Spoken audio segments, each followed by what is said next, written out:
Well, hey there, and welcome to episode number 510 of 6 Pixels of Separation, the Mirum Podcast. My name is Mitch Joel. It's Sunday, April the 17th, 2016. Let's get on with the show.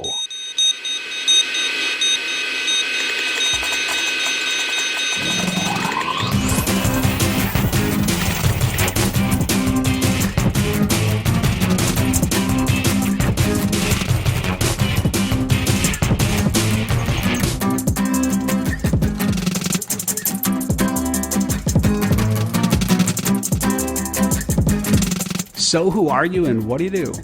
And as the old saying goes, if you don't know me by now, you will never know me at all. Which band? You tell me, Joe. You're the big rock singer now.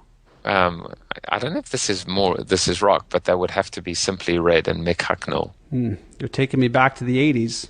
Apparently your hair was red before it all fell out. If you don't know me by now, Joe. Yeah, the redhead, Mitch Joel, the redhead. But now go ahead. Which is better than being the redheaded stepchild. Right. So who are you? I told you, Mick Hucknall. Who are you? Joseph Jaffe. I'm Joseph Jaffe of Evolution. You are Axl Rose, who is fronting now for AC/DC. And Guns N' Roses. Allegedly. Okay. Well, Allegedly. He's doing fine with Guns N' Roses. Welcome to episode number 37.20 of Across the Sound.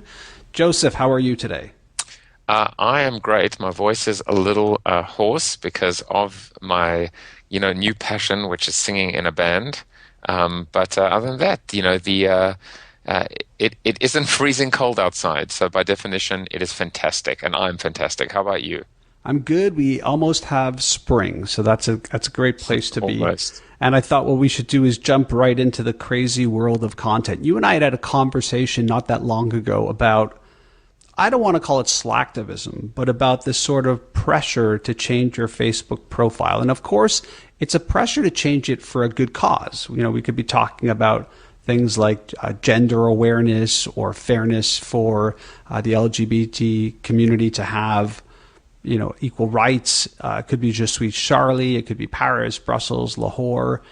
And you had made a comment about profile changing and what it means. And I sort of jetted back to you, well, isn't this just simple slacktivism? And you were like, nah, that's not really where I want to go.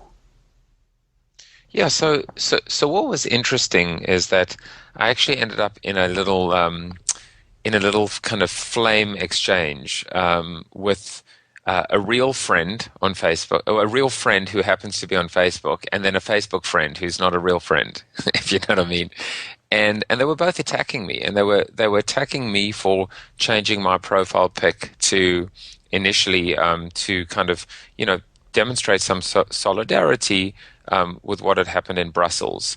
And then there was an incident in Lahore, and so they started kind of zinging me. And there's stuff every day. There's stuff every day. And they were zinging me, and they're like, "Hey Joe, you better change your profile picture to pray for Lahore."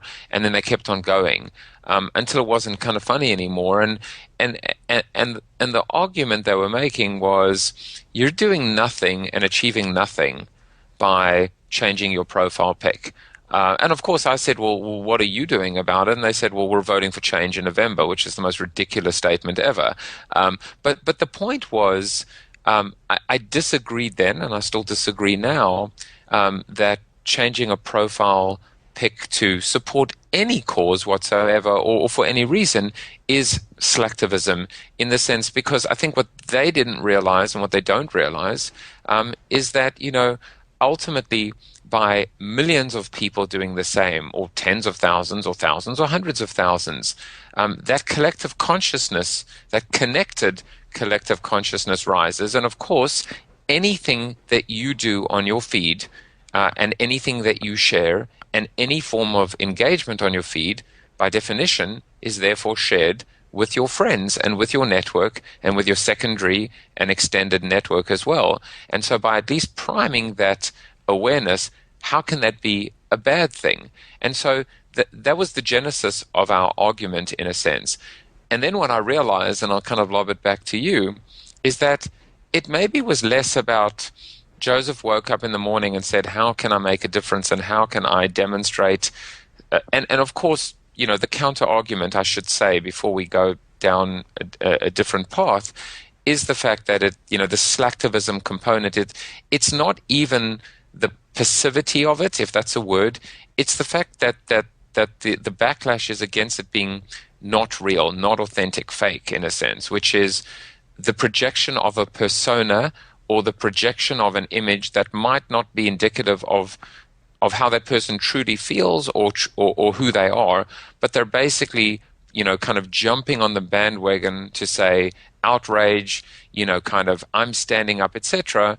But are these the people that would literally march in the street, or do something tangible besides what seems to be the laziest thing in the world, which is changing a profile picture? And look, if you want to comment on that, you can. But ultimately, what I realized, it was less about that conscious decision, and it was more about I was in my feed, thumbing through my feed, whether it was on Facebook, whether it was on my mobile phone or on the web, maybe a little bit bored, maybe not, and suddenly I see this beautiful image and a little note from Facebook that says, make this your profile picture. In fact, not just make this your profile picture, but make this your temporary profile picture, where you can choose an hour, a day, a week, a month, etc. And I was like, well, that's easy to do. And of course, you can do little things like filters, like put the Belgian flag in the background on your normal profile picture.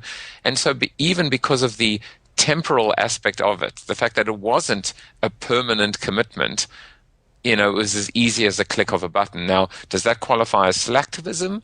Or, in fact, is this really not about me or consumers at all? Is it all about Facebook and the algorithm? And so I think, lob it back to you.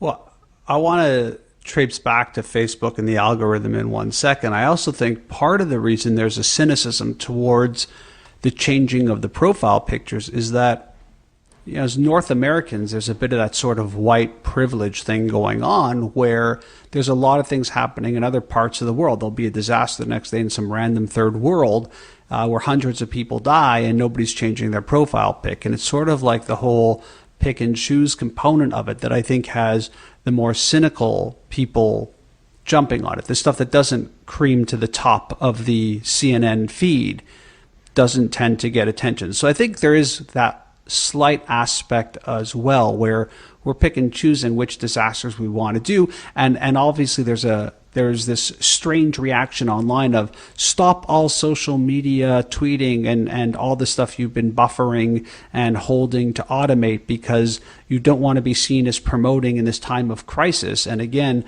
it's a pick and choose time of crisis when in reality every single day there's nightmares and tragedies in our world. And because of the interconnectedness of it, we see it all. And the scale of it and how it becomes more popularized tends to be, I think, the bigger challenge for that. But I actually tend to side more on where you're going, which is I always believe that doing something is better than doing nothing, and doing something is better than criticizing those who may be doing something as innocuous as just changing their profile. Because the truth is that profile change really is an impression. Whoever sees it will say, what is that? And if they dig further or they recognize the flag, they might acknowledge the fact that, oh yeah, in that 1 second in my busy day, I'm now remembering or thinking about what happened in Lahore, what happened in Brussels, what happened in Paris, or wherever else in the world is seeing these bad things. So I do like that. Back to the algorithm. This is where things get... Go ahead, Joe. Well, before we also get into that, because it obviously is a great topic, as we were discussing before, but I also think, there is a new language and a new vernacular. And from a kind of cultural and even ethnographic standpoint, it's important to recognize that as marketers, but also just as humans, in the sense that, I mean, you look at the retweet, right? The retweet is the laziest type of action in a sense. It's so easy. Well, depending on who. Well, Well, and then you look at, Donald Trump has gotten into more trouble, not for what he said, but for the retweets, for the lazy. It's almost for the retweets where it's so easy to just hit a button. But I'm thinking like even the new syntax, the new vernacular in Instagram. So what will happen is when my son wants to get my attention to something, and we both are huge, English football fans, on the comment feed, he'll just put at Jaffe Juice. and I will get a notification to go and see a goal or a video or a little meme, etc. And what happens is you end up with a post that could be completely innocuous, or I mean, not very inspiring at all. The semifinal draw of the Champions League, a post with nothing but 4 logos to say the clubs that are in, that are actually in the final 4 or whatever the case may be. And there will be 15,000 comments. And if you look at those 15,000 comments, 14,855 of them are nothing but an at and a handle. Basically, people just, talking to each other and calling attention to this place. But ultimately, that post has got so much juice. I mean, that is the new inbound link, in a sense. And I think it's important to recognize that what's really happening here is we are, knowingly or unknowingly, changing the way that we connect and communicate, get people's attention, ping them, FYI, CC, BCC. I guess the point is what the CC and the BCC was to email. Now we've got retweets and hashtags and ats in terms of just getting, or tags in terms of getting people's attention. And it may not be what you think. It may not be what you think. It may not just, and of course there's the underbelly, which is by us, playing, we were saying before, that idea is if you're not paying for the product, you are the product, are we willing accomplices? Are we basically kind of playing into the overlord's hands, into the algorithm, into the matrix, if you will, in terms of creating this flow of impressions? Because you're right, Mitch, that's what it comes down to. At the end of the day, strip out all the, huffery and puffery and postulation. It's an impression. I happen to be on a bit of a different side than you, which I think will make for an interesting conversation, primarily because very recently I had a blog post that I published called "I for One Welcome Our Algorithm Overlords." And the reason being that I feel this sort of time-based world overlapped with the pressure to follow and be engaged and be connected don't function well together at scale. What do I mean by that? And by the way, I'll add in the equation on top of that of real time. I think that there's a real problem with that model of people I follow, content, pressure to follow it in real time. So what's happened historically is I would follow you, let's say on Instagram, Joe. And when I would log into Instagram, all I would see are the most recent pictures of the people I'm following, which works for a while. It doesn't work at scale, and it doesn't work as it starts scaling in real time, because what now happens is I may follow a whole bunch of people for a whole bunch of reasons, but the algorithm knows certain things. It knows how much time I spend looking at pictures from Joseph Jaffe, which I tend to prefer. It knows how many times I like pictures by Joe in comparison to the hundreds or thousands of other people I follow. It'll know things like how often I'll maybe even comment or add my own perspective, or maybe how often you reciprocate back to me, which are things I could never know. It might also pick up on little nuanced things like there's somebody who I'm actually not quote unquote really friends with, but they have really interesting photos that I tend to share or look at or spend more time with. But if you asked me, am I actively interested in that person, I might just intuitively, based off of my own behavior, say, nah, not really. But my digital behavior of how I engage with their content without sort of knowing, almost like a subconscious thing, is really powerful and profound.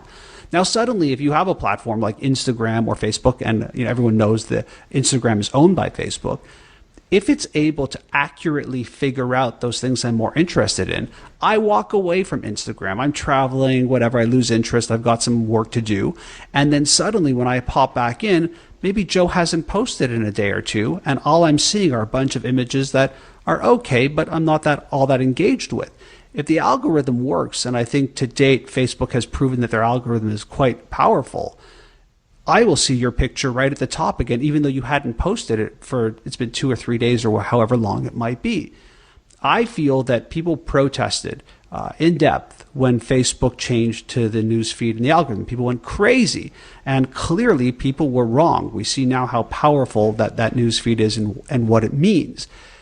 I really like that. I like the fact that I don't need to see necessarily in quote unquote really true real time, but rather I'm seeing the things that are over time figured out for me to be most relevant to me. And this is what we want. We talk about this in advertising. We talk about it in general marketing.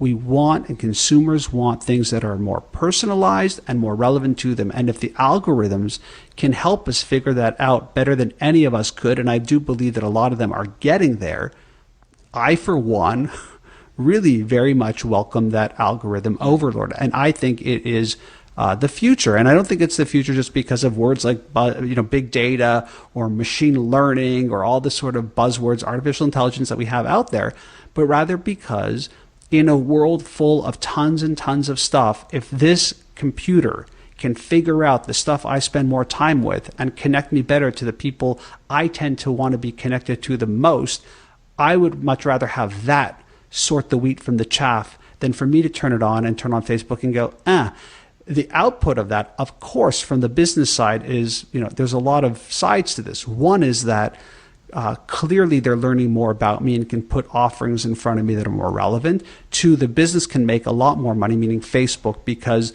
they can throttle brands and say, we know this target market better. So your CPM, your impression, your cost per acquisition, your cost to reach them is going to be significantly higher.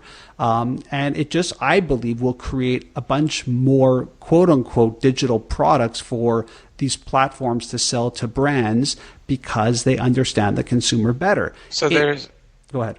No, I was going to say everything you're saying makes sense to a point where, and there's a little asterisk or a caveat, and the caveat or the line in the sand really will rest and represent two scenarios. And one is looking at Facebook, at Twitter, at Instagram as media properties, as media platforms, as reach-based or impression-based, advertiser-led and supported, properties.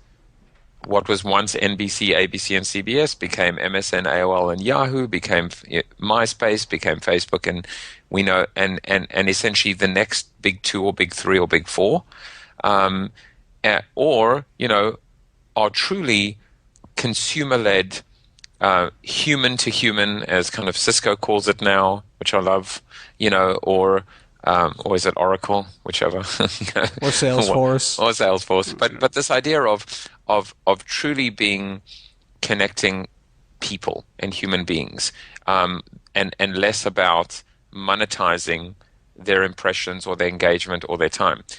As a case in point, on my Facebook feed right now, on my mobile phone, it says, your memories on Facebook, Joseph, blah, blah, blah, blah. This is what happened 3 years ago. And it's a post, April 15th, 2013, that says, stay strong, Boston. We all stand with you today and always. Are you going to change your Facebook profile now again? I hope I don't have to. Boston Marathon 3 years ago, the Boston bombing, and obviously I posted something, whether that was slacktivism then or activism now. But you look at that and you think, well, which one is it? Is it, is that interesting and relevant to me as a human, as a consumer, as a customer, as a user, whatever you want to call me? And ultimately, what is Facebook really trying to do and get me to do? Just to be able to say, that's interesting. 3 years ago, wow. Okay, let me move on. Or now share that and essentially, and we know what the answer is. Well, I don't. Absolutely that. They want me to share it, comment on it, get more comments, get more engagement, and ultimately figure out how to kind of keep me engaged and monetize that engagement. Well, I think the engagement is the sole thing, because you can't look at that and go, well, that's a Facebook thing. I don't necessarily agree. I think that every single publication, when you open up the first page over the masthead, there's a this day in history. This happened we're fascinated with time and things that have happened in the past. The fact that there is added functionality because it's Facebook that enables you to share it, pass it along, reverberate it, whatever it might be, I feel is almost secondary to what Facebook wants to do, which is Facebook has one goal. Facebook's one goal is to keep you, Joseph Jaffe, there on that platform, indefinitely. And so I think you were going down an interesting road earlier where you said there was ABC, CBS, NBC, and then we went here. I mean, if you really think about you and I have been doing this a long time. You and I are maybe not digital natives by birth, but I think you and I are very much clue trainee based, right? This world idea that markets are conversations, the democratization of digital to enable anybody, you and I, to have a platform even like this where we can publish this piece of audio out to the world and basically for next to nothing have it distributed to the world. Whether or not it reaches the world, that's a whole other story. But what has happened, I mean, in the pure sense of what has happened, and I'm sure many people will jump on this and scream at you and I, or just me maybe, I don't think the world has changed much since back in the day. In fact, I think it's gotten smaller. So, you used to have CBS, NBC, ABC, and I'd argue right now you have Google and Facebook. That's really basically it. And if you wanted to really speak about digital media to a brand, and they said, where should we splash our coins? You could go down into just those two properties and deal with them directly and hit almost everybody you need to hit. And I'm not dismissing the fact that wouldn't it be great to have sponsorship for Joe's stuff or Mitch's stuff or whoever's stuff? Sure, that's very niche and interesting. But we have consolidated into that world. And I would even argue that for most people, and I've said this before, is Facebook is the internet. Facebook really is the internet. And if you look at what's happening right now between the algorithm to make things more efficient for the user, and I'd even argue with what happened very recently at F8, which is their large developer conference in San Francisco, and this move towards bots. Bots. Bots are the new black. Bots are the new apps. Bots are the new big data from last year, whatever it might be. It's not really about the bots. We can talk about that. What it's about is the fact that Facebook, as it is the internet, is now becoming email. And how are they replacing email? Well, they're replacing it with Messenger, or they're trying to replace it with Messenger. And you can clue into this by watching Messenger usage, this ability to build bots within Messenger. I think with Facebook at work, and I think Messenger will be the underlying communications platform for this. I'm not saying that Messenger is going to take away from your messaging apps. I'm not saying that you're no longer going to use iMessage or WhatsApp, which, by the way, Facebook owns too. But I really do believe that they're making a very large play to have that, what was that walled garden. And that walled garden is, to me, that's the scariest part in the world of democratization. Well, it's so interesting because, you said something that kind of I latched onto, very, very quickly, which is you said not much has changed, or I don't know how much it's changed in a sense, and you likened it to NBC, and well, you just did it again with respect when you mentioned the word walled garden. Immediately we think of AOL. And on one level, we know how that story plays out. And we know what happens, and history keeps on repeating itself. And ultimately, all of these media properties, of course, I'm going to argue, just before I even continue, Facebook is unlike anything that has come before it, in terms of the reach, in terms of the functionality, in terms of the technology. So, it is grossly unfair and inaccurate to compare Facebook to NBC. But apples to apples, in terms of media properties and monetizing eyeballs and CPMs and even performance-based pricing and ultimately still, I know this gets into another topic that we were talking about earlier, which is this is not advertising anymore. This is something else. But it is, as long as we're talking about media or media properties and media monetization and media agencies, this is kind of still advertising.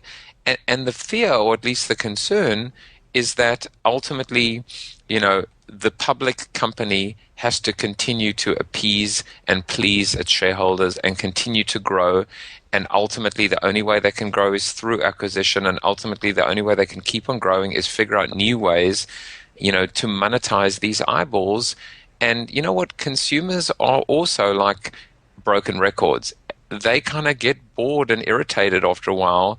And, it's the old Jewish joke, right? That synagogue I won't go to, or, that community, that temple I won't go to, which is history has demonstrated that we will jump, from the establishment to, the challenger. We look at the Amazon Primes and the Netflixes of the world as well.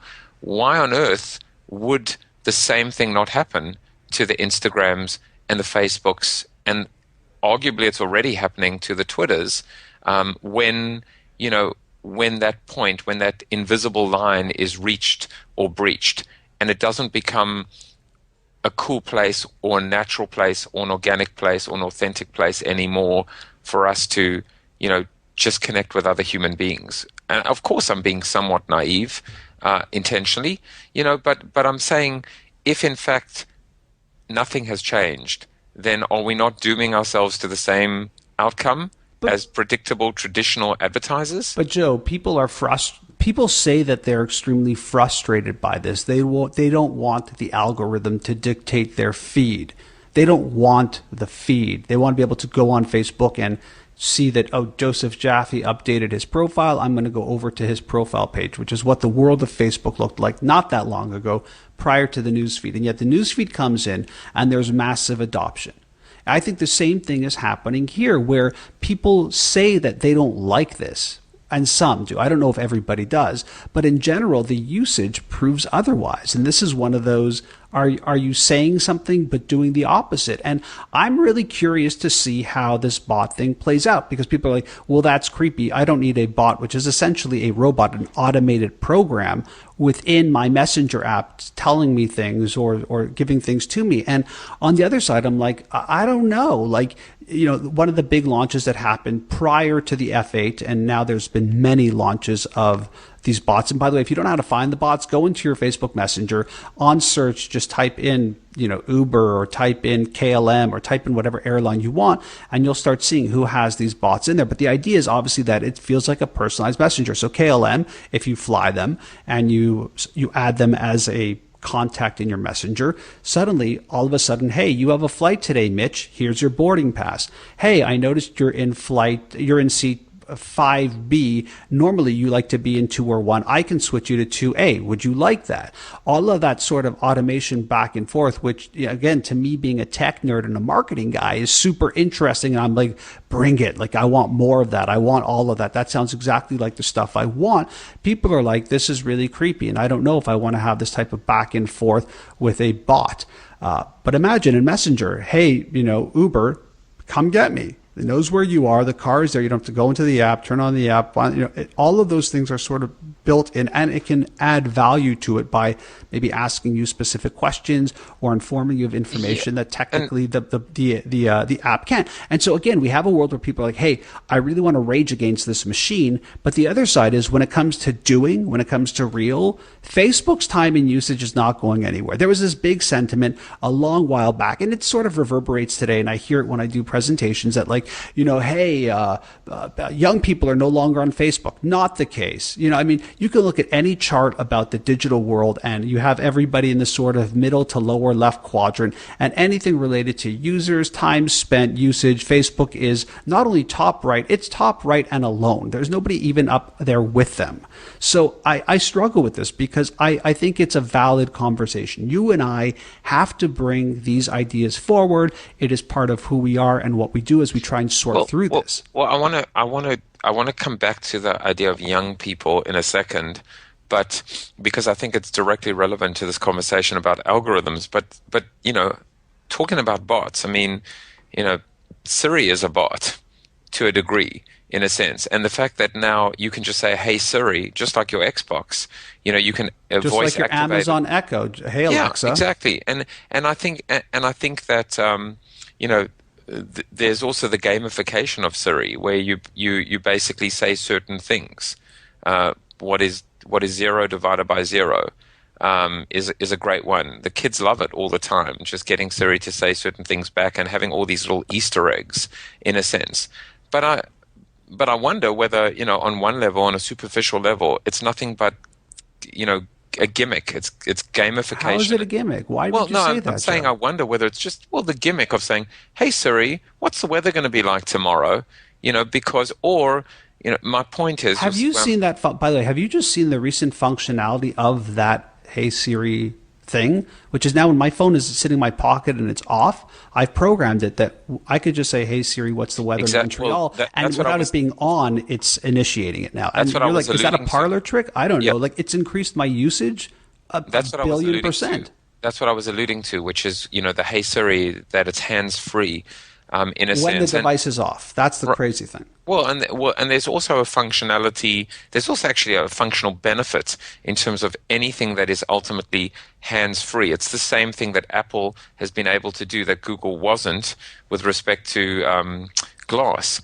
In terms of this idea of not having your, it's interesting. It's a contradiction, and it's a fantastic and a delicious one, right? On one hand, you've got these bots trying to humanize technology by saying you shouldn't have to touch the button and take it out your pocket, or put it in front of your face to be able to kind of engage or interact, or take a photo or whatever. But on the other, I think it demonstrates an acute lack of humanity, or a void that has been created, that we have to talk to our phones and say, "Hey Siri, I'm lonely, sing me a lullaby," or whatever, sing me a song. No, I look at it like I look No, at it. I'm not saying which one I think it is. I'm just saying I think there are two sides to it, which is, the gimmick and the cool, and well, there are three, right? There's the gimmick, there's the idea of actually humanizing, in a sense, or not humanizing, I'm sorry, but the idea of functional benefit. Like, if I can get Siri to tell me something without having to look at my phone while I'm driving,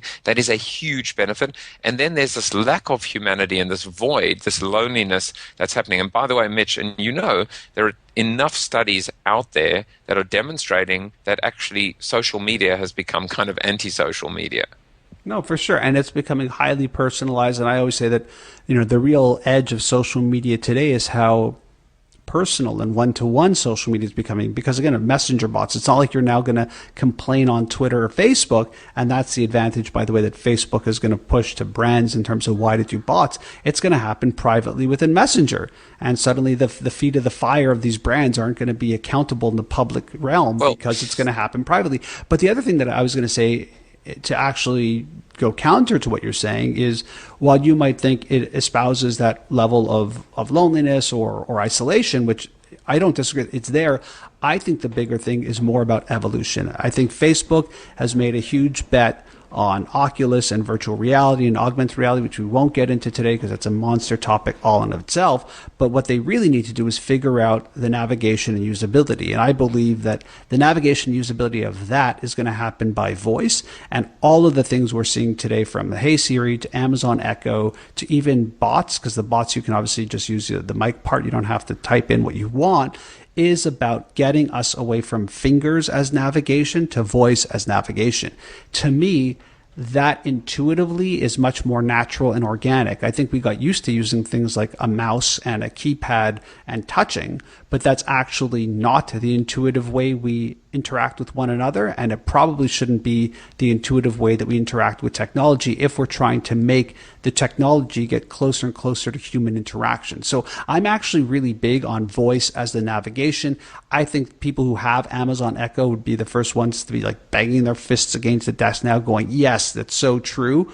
And I even think that the Hey Siri functionality when the phone is off and just sort of initiates like that is another little thing that may be a parlor trick right now, but is pushing humans into that direction, much in the same way, by the way, that the smartphone did, right? As Blackberries were dominant, keyboards were dominant, I can't type on glass. And now even saying that sounds so ridiculous. Yeah, I mean, listen, I don't disagree at all in terms of, we're talking about syntax and vernacular, but in terms of navigation, the idea of touch moving to voice, that to me is a natural progression and evolution. It feels natural. And from IBM, when they purchased, I think it was Dragon Dictation, to the point where it's incredible when I use my Apple Watch with my South African accent, how the 95% accuracy, it is incredible to see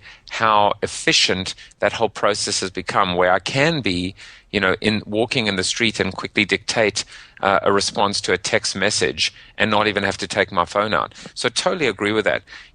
I wanted to just make that point before we lost it, which is, when we talk about younger consumers, and you were saying, well, they're not on Facebook, or, I mean, they are on Facebook, etc. I look, I'll say 2 points, and as kind of, and certainly if you want to kind of keep adding, because I know we want to, we're trying to make this shorter and sweeter, but of course, anybody listening knows when you hear this beautiful South African accent and the intellect that comes out of... You could listen to it forever. Well, I was going to say out of Mitch's mouth. With me, it's just Right. the accent. With Mitch, it's the intellect. You want to keep going on and on. But I think there really are 2 points. I always bring this up again and again and again, which is the very first article I ever wrote, was on ClickZ, and it was called "I'd Rather Beg for Forgiveness Than Ask for Permission." And it was all this idea that permission-based, every time I'm opting into stuff, I'm not even aware that I'm opting in because there's a box that was checked at the bottom, and I'd rather get information that is useful to me and relevant that from something I didn't opt into than something I opted into which is completely irrelevant and useless. Of course, the first comment I got on my article was an absolute tore into me to the point where I think I was crying, and I was like, I should never have done this. I'm going to get fired. Of course, who is the person who attacked me for ripping into permission marketing? It was none other than... Was it me? No, it was the other bald guy who wrote the book on permission marketing. Seth Godin. And I was like, oh my God, I've angered Seth Godin. But I think that point is a valid point here, which is when it comes to going back to the algorithm and the feed, in a sense, if it is useful, if it is relevant, if it surprises and delights, and if ultimately it is an evolution, then the cream has to rise to the top and everyone's a winner. If, however, I am being manipulated and I am being controlled, and it is all about serving the overlords, because as going back to Star Wars, everyone has a boss, and even poor old Darth Vader, had a superior that he had to report into. And if that at the end of the day is, the CMO and the Fortune 500 brand and their shareholders, well, then I think if history keeps on repeating itself, Facebook will run into the same problems that every media property that has gotten to a certain size and a certain scale and a certain kind of critical mass will encounter. And you know what? Whether the youth depart in droves or whether it's just one of many tools, and whether Facebook ends up buying Snapchat because that's the only way to really reach the youth, the Gen Z or whatever we want to call them, ultimately we'll see which way it kind of plays out. But that's how I would kind of, put a bow on it, which is to say this algorithm, if it serves a higher purpose and creates benefit and a win-win, then the algorithm will win. And if not, then ultimately kind of I'm not sure that science will win at the end of the day. It's such an amazing thing because technology, what's really happening for me, and I look at this in a somewhat ambiguous way, meaning I don't look at it like, is this good or bad for me? Is this good or bad for the average user? I just look at it like, what is happening in this space that's making these things become bigger and bigger?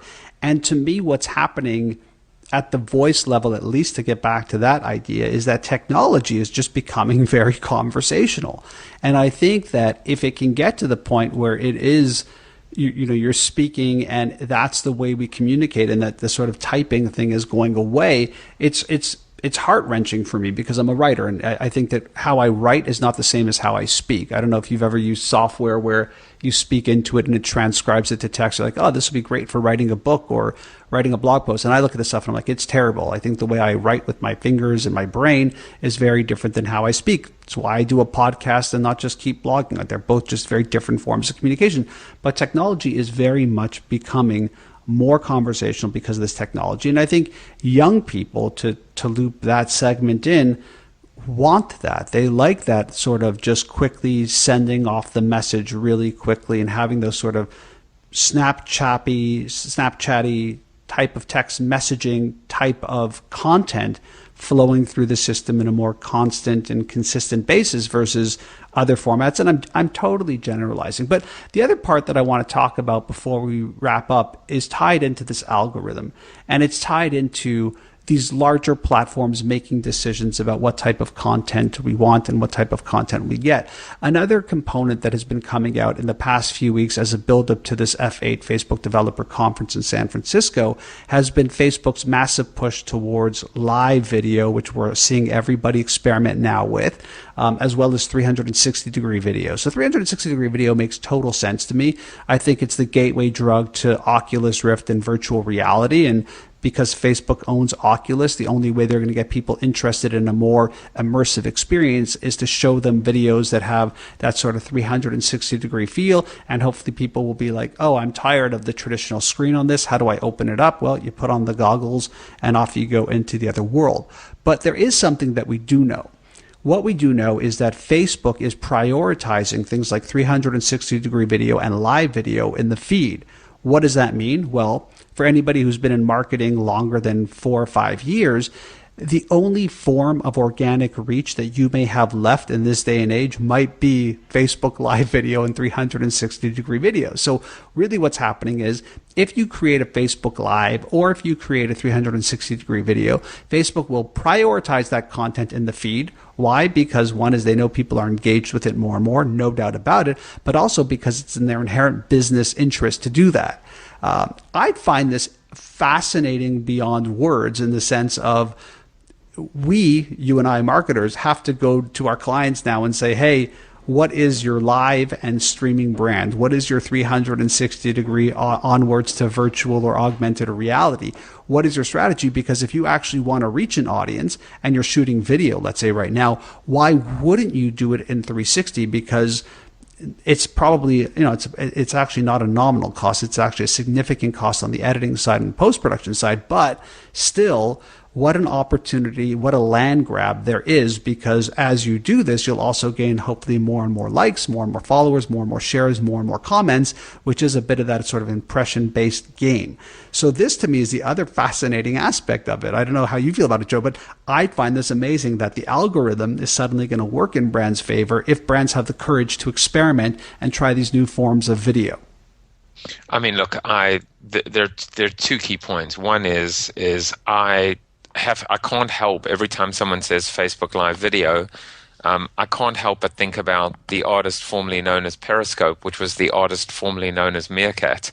Which are both still in existence and still operating, and Twitter owns Periscope. But I think Facebook has done the real issue is reach, and going back to, because now the ability to, when I was at my School of Rock rehearsal, I went onto Periscope and I recorded myself singing one of the songs, and maybe I think it was my first Periscope, maybe I had 22 or 14 or 8 people watching. I'd be scared as hell to do a live recording on Facebook live video of one of my rehearsals, because I could end up with, I don't know how many hundreds or maybe 1,000 people that could be watching it and laughing at me. I mean, commenting on my incredible singing ability.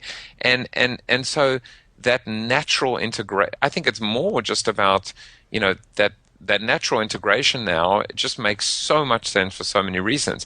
In terms of your point, which I think is an interesting twist, which is if Facebook are basically saying, I mean, I love it as a guy who, whose company, kind of really focuses on next and on getting to 10% and on innovation.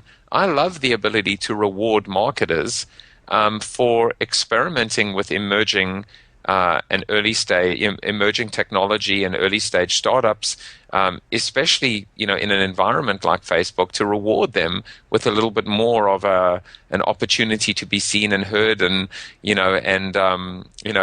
reach and get to the top of the feed by experimenting with this technology. I think it's fairly cool, in a sense. So, but at the same time, again, there is that fine line between gamification, and manipulation.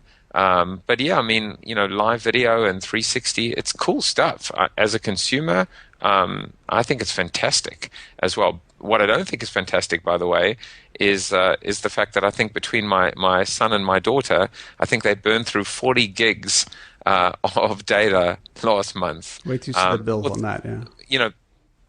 thanks to that stupid setting on the iPhone called Wi-Fi Assist.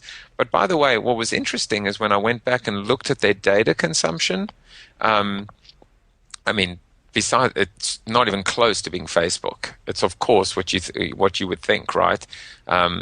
It's Instagram, it's YouTube, it's and the king of all, Snapchat. Well, sorry, before you go forward, Joe, I want to jump in there because there's something else happening here, and it's easy to go, well, Facebook wants to push you for live video. And it's all video, by the way. The reason there's a macro thing here, which is we can't forget that back in 2012, 2013, Snapchat said no to a $3 billion acquisition by Facebook at the time, and neither of those platforms really had any form of video. It was all about images and photo sharing, which Facebook had about 50% of the market, give or take 1% for Flickr, because they also owned Instagram, which was at the time about 7%, and Snapchat had the other 50%, and they were looking to dominate that. You look today to video usage on both platforms, and Snapchat really caught up to Facebook in terms of pure video usage. I believe Facebook was saying, very hard to build a Snapchat killer and market it as that type of standalone product like an Instagram. Very easy to start initiating live video and filters and other things. They bought that other small app called Masquerade, which is an amazing filter program too. And if they bring the world of Masquerade together with Facebook Live, do they have a Snapchat killer? Potentially. Snapchat has a very, very unique model. They're doing fantastic. I'm not saying it's going away anytime soon. I'm not sure. We'll see. But I really believe part of the reason Mark Zuckerberg and the crew at Facebook are up on stage banging a drum very loudly for Facebook Live video, it is to completely try to cut Snapchat off at the knees. Yeah, good luck with that. Well, I mean, you don't know. I mean, again, the dominance and size of Facebook makes it really challenging. The people are getting extremely comfortable within their social spheres. And again, even blogs, we've talked about this a myriad of times, getting somebody to click on some sort of link bait on Facebook, to leave Facebook, to go somewhere else versus publishing what you're trying to get them to check out within, the discrepancy is becoming this massive chasm. And so I think it's too early to say whether or not Facebook, by offering that type of functionality within the ecosystem that is almost like the default place you go, I think it's going to be a super challenging couple of years for both of those companies to figure out who's going to really own live video from the consumer, which is for sure the final mile. I think we'd both agree, right, that the live video is the last mile. Yeah, I mean, and we always, from back in the day, 10 years ago, I mean, we were with live streaming, it's unbelievable to see, it's not new to us, but it's just interesting to see how finally it's mainstreaming. And of course, another topic for another day, Mitch, is also, I think Jeff Jarvis was commenting on it, how live streaming or live video now it's taken the whole customer service thing to a completely new level where you can actually be streaming live the outrage and recording the calls and what's happening when you get kicked off the flight on American Airlines and so on and so forth. Final just thoughts from me, just two things were, we talk about, I always believe in the law of one. I think that ultimately we see like what Instagram is to photos, what Snapchat is to whatever the hell they call it, disposable. I don't even know if you can call it that anymore. What Twitter was to micro blogging or micro content. I still think at the end of the day that if you end up trying to be all things to all people, you end up being nothing to nobody. That combined with the idea of you are the product, and if the algorithm actually ends up choosing the side of evil versus good and not giving reach and not giving relevance, be interesting to see whether history does keep repeating itself. But certainly interesting times, and keeps us talking and meeting up like this once a month, right, Mitch? I'm not sure I could have forecasted, in as much as I like forecasting, a world where I don't know if we were talking about things like bots, 360-degree video, augmented reality, virtual reality, voice as navigation, etc., even as far back as December of last year. So, I mean, if ever there was a thing in my brain that triggers after the conversations you and I have about how long the runway is and how wide that runway is for the work that we're doing, the work that we want brands to do, you think you're sort of at the end of it. Facebook does this, Facebook does that, Twitter does this, Snapchat is here. I think the world always becomes fascinating. Joe, I love chatting with you. By the way, you've been talking to the Jaffe bot for the last hour. Perfect. It sounds very South African. Joe, let people know where they can best connect to your stuff. I'm streaming live on Facebook. Just find me, Joseph Jaffe. You're streaming live right now, right? Yeah, exactly. Thanks so much for your time.